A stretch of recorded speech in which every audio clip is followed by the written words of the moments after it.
បងប្អូនអរនេះមិនទាន់ចេះអានភាសាអង់គ្លេសមែនទេសូមតាមដានវីដេអូនេះ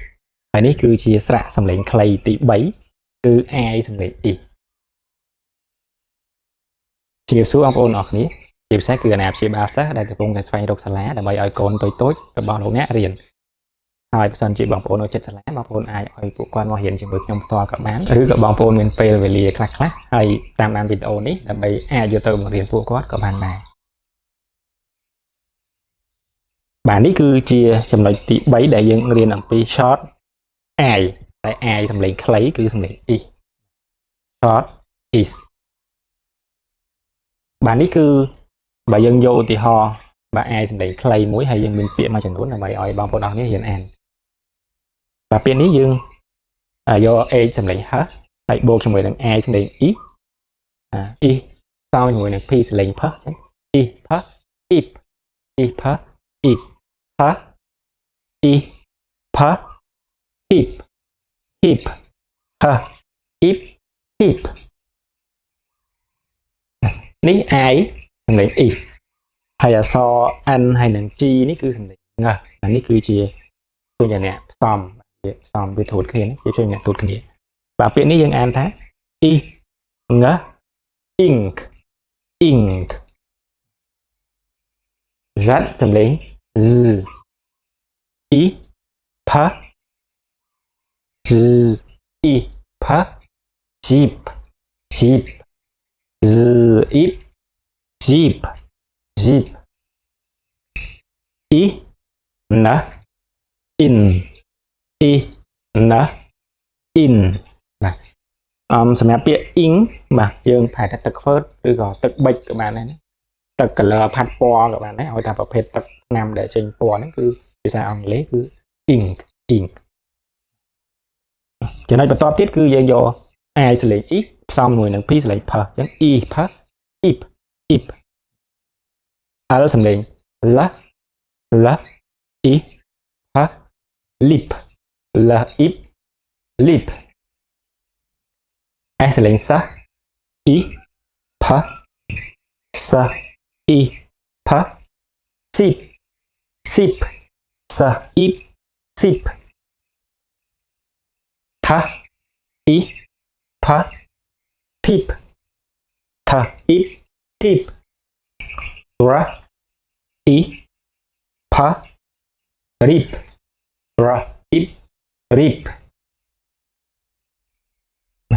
ពេលនេះយក I ផ្សំជាមួយនឹង I សំឡេង E ផ្សំជាមួយ B សំឡេង B E B Ip Ip បាទ Ip តែនេះ Ip ខ្យល់កតុយគឺ P Ip នេះគឺកតុយក្រោយគឺសំឡេង B Ip Ip Ip ពីនេះយើងអានថា B E B Beep B Ip Beep or R E B Rip R Ip Rip ចំណុចមួយទៀតគឺយើងយក I សំឡេង E ផ្សំជាមួយនឹង D សំឡេង D E D Eat Eat K E D Kid K Eat Kid L E D Lid L Eat Lid សូមប្រកបទាំងអស់គ្នាម្ដងទៀត H E P Hip H Ip Hip E Ng Ink E Ng Ink Z E P Zip Z Ip Zip E N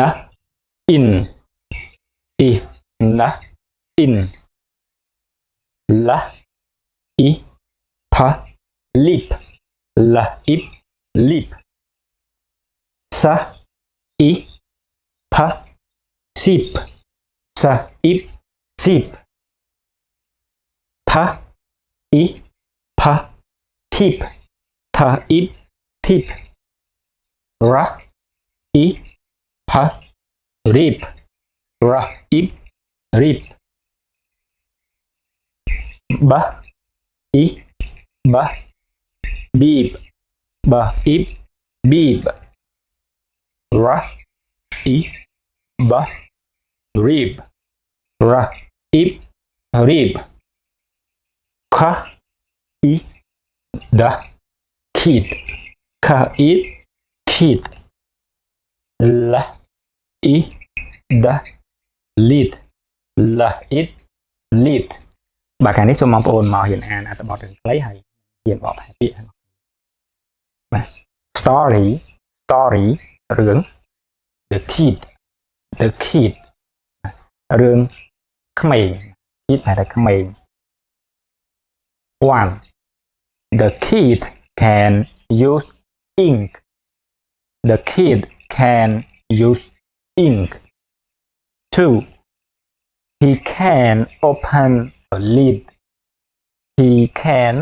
open a lid three he can zip and zip he can zip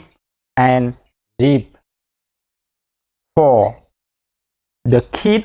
needs a beep the kid needs a beep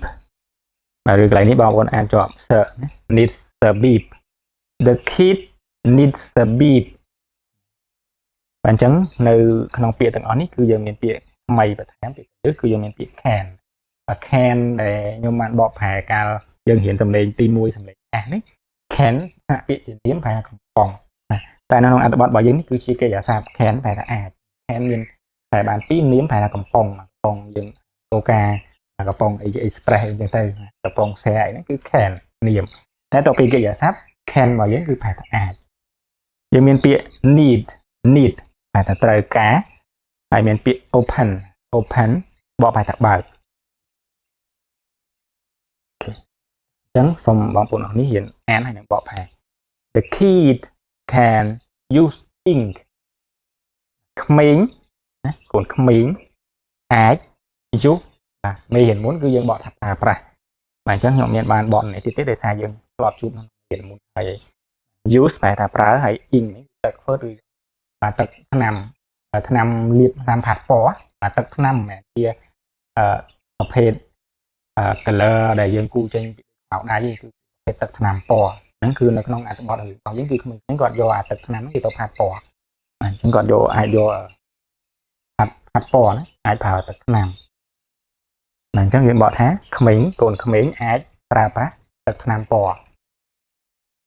he can open a lid គាត់ណា he ប្រែថាគាត់អាច open បើក lid គម្របឆ្នាំងអញ្ចឹងគាត់អាចបើកគម្របឆ្នាំង he can zip and zip បាទគាត់អាច zip នេះគឺក្រេបទឹកយកទៅយកបឺតអីហ្នឹងគឺក្រេបញ៉ាំលេងក្រេបបាទគាត់អាចក្រេបទឹកហើយហ្នឹងបាទរត់យ៉ាងលឿនផ្លាស់ទីយ៉ាងលឿនពាក្យ zip អញ្ចឹងគាត់ក្រេបទឹកបដាហើយគាត់រត់លឿនបដាអញ្ចឹងបកថាគាត់អាចក្រេបទឹកហើយហ្នឹងរត់យ៉ាងលឿន the kid needs a beep កូនក្មេងត្រូវការ beep ប្រែថាទៀមពាក់ធុងសម្រាប់ក្មេងសម្រាប់ទារកហ្នឹងគឺអាទៀមពាក់កន្លែងកនេះតាំកពាក់កកមកអញ្ចឹងដើម្បីគាត់ញ៉ាំអីទៅកុំអោយប្រឡាក់ខោអាវរបស់គាត់អញ្ចឹងប្រឡាក់នៅលើអៀមធុងហ្នឹងអញ្ចឹងពាក្យ beep ណាគឺអៀមធុងហ្នឹងគឺ beep ហើយ need ពេលនេះតាមពិតពាក្យដើមរបស់ need គឺសេបែបនេះអត់ដាក់ s ទេតែដោយសារតែយើងប្រើជាមួយបាទ subject គឺប្រធាននៅខាងមុខនេះដែលធ្វើឲ្យកិរិយាសព្ទ need ប្រែប្រួលការបន្ថែមគឺដល់រៀនពីវេយ្យាករណ៍តែបងប្អូនអាចជួបហើយយល់ពីឡើងច្បាស់បាទឥឡូវគាត់បងប្អូនដឹងថាយើងបកធម្មតាគឺបកត្រូវការកូនក្មេង